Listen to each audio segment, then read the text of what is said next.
Hello and welcome to another fun-filled edition of Adam's Music Box, where today it's all about one of my favorites of all time, Roy Ayers.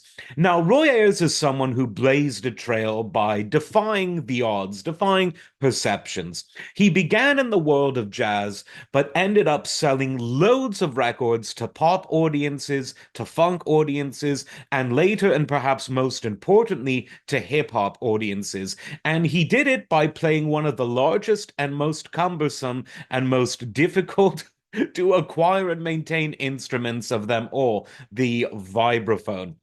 And the vibraphone is, of course, a very beautiful instrument, but it's not very beautiful to lug around because it's heavy and it's unwieldy and it doesn't really, condense and break apart easily. Drum sets are big, but they're very condensable. You can take the stands and to fold them down or take them apart, each individual drum, it's etc. You get the idea.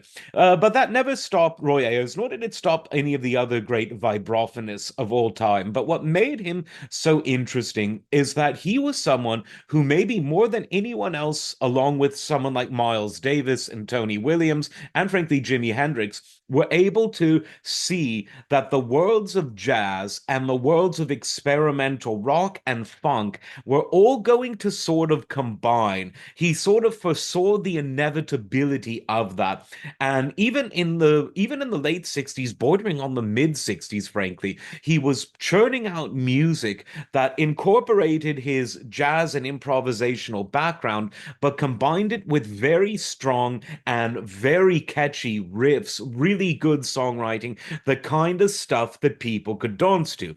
You can't really dance to Ornette Coleman style avant-garde jazz. I mean, you can, especially if you live in Germany. But in other places, it's harder to get down when it's that atonal. Roy Ayers was the king of danceable, jazz-derived, funky fusion. And he did it wonderfully well because he was not only a virtuosic player, but he was wonderful at bringing great musicians together, and he was a really good songwriter. Perhaps unsurprisingly, his biggest success came with his band Ubiquity in the 70s when he was just churning out hit after hit. Things like Everybody Loves the Sunshine, The Memory, oh, so many great ones. I mean, it's no coincidence that one of the earliest scenes in the Straight Outta Compton film, which documents the history of NWA and all of their members, one of the earliest scenes in that film is one of Dr. Dre. This chair is collapsing under me.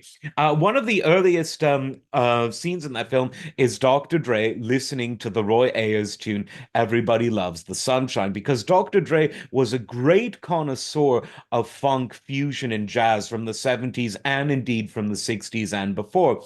The same with his somewhat relative Warren G. It's no coincidence that two of the best, in my view, hip hop producers of the 90s grew up in the 70s and early 80s listening to music like that of Roy Ayers. And Roy Ayers has been sampled and referenced in so many great hip hop records that in many ways you could say that that genre kind of gave him a second life. In addition to that, his live shows have always been very popular in Europe. And there are even some videos circulating around of wonderful performances of people in various countries listening intently to music they maybe should be dancing to, but it's an interesting visual contrast anyway.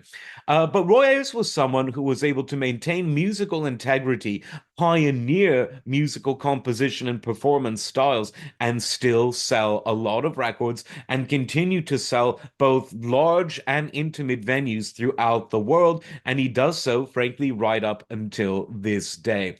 Definitely check out all of his albums from the 70s and into the 80s, because it was at the end of the 70s when he started playing a more lightweight but very versatile electronic vibraphone. And he was able then to patch in many different synthesizer sounds and make his vibraphone sound like whatever he wanted. And he had a lot of fun with that in the 80s and still does. So check out all of that stuff. You are not going to be disappointed. Again, for someone with the jazz background like Roy is, he is very, very easy to dig. It's something that just hits you straight away, and the groove is immense. So check it out, recommend it to a friend. There are many sides of the jazz world. Roy Ayers is definitely one of the more fun ones. Like, subscribe, and we'll see you next time. Take care.